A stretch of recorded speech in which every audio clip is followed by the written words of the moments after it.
Yo everybody, Robinson DP. Let me show you something. Ooh, look at that. Look good?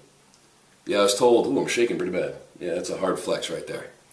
Yeah, I was just told by some troll that I don't even look like I lift and I probably have small arms. Does that look small to you? 18-inch arm? Looks kind of small, right? Well, they know. Maybe I should just hit the gym harder. 18 inches is not a big enough arm. From the troll who probably doesn't even lift. Oh, and by the way, he told me my pro cards don't count because I didn't compete in any reputable organization in natural bodybuilding, according to him.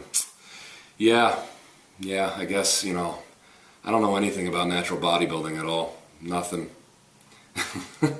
Sense my sarcasm. Anyway, let that little rant over. Title of this video, as you probably read, is going to be Time to Change My Supplements Because I Plateaued at the Gym.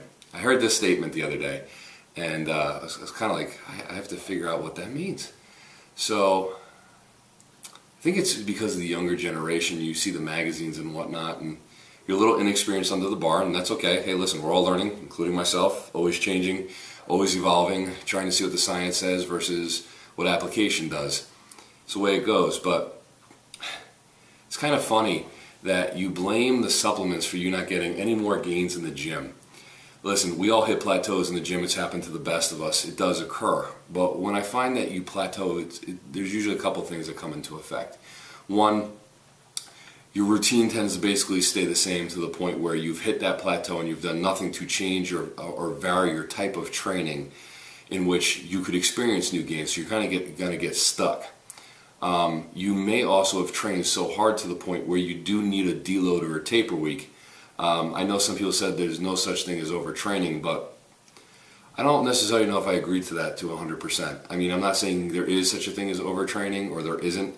I mean, there need to be more scientific studies proving it, but I have seen things like adrenal fatigue or your central nervous system kind of shutting down on you, where you hit a point where weights you usually rep all of a sudden become really heavy and you're starting to struggle and actually go in reverse in the gym, which is usually a sign that it's time to taper off and deload.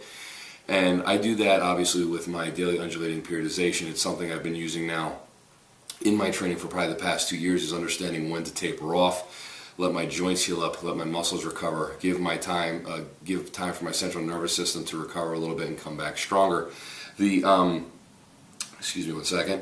The comparison I like to use, and actually my coach used this one, is as you're training, it's like a rubber band. You start to pull it to a point where it's just about to snap. And then you let go and let it super compensate so your body has time to heal. Since I've been using this method of using the deload weeks and the taper weeks, now I'm not saying you have to do this, but I've just seen a lot of results with it. With the deload weeks and the taper weeks, is I have broken every max lift I've ever done. I've had a higher squat, I have a higher bench, I have a higher dead, all by using this principle. I train with different percentages of my 1 rep max, different rep schemes of my 1 rep max based on, with DUP you have your hypertrophy days, your strength day, and your power day all in 1 week.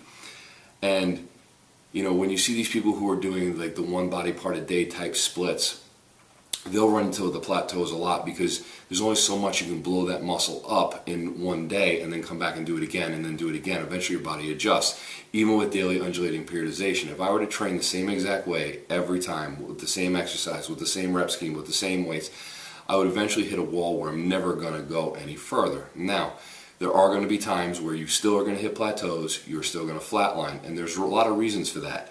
It could be your diet's out of whack, you're not eating enough calories. And it also could be the amount that you're sleeping.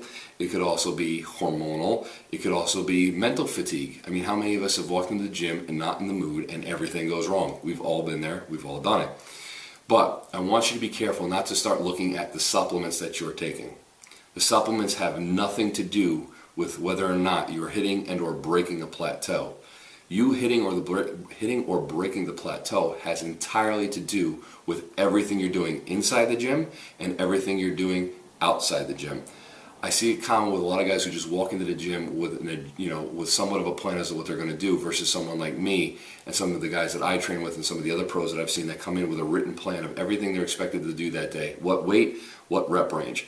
And also you have to understand there is something called auto-regulation. There are going to be days, even if you jack yourself up on pre-workout, where you just don't have it in the tank.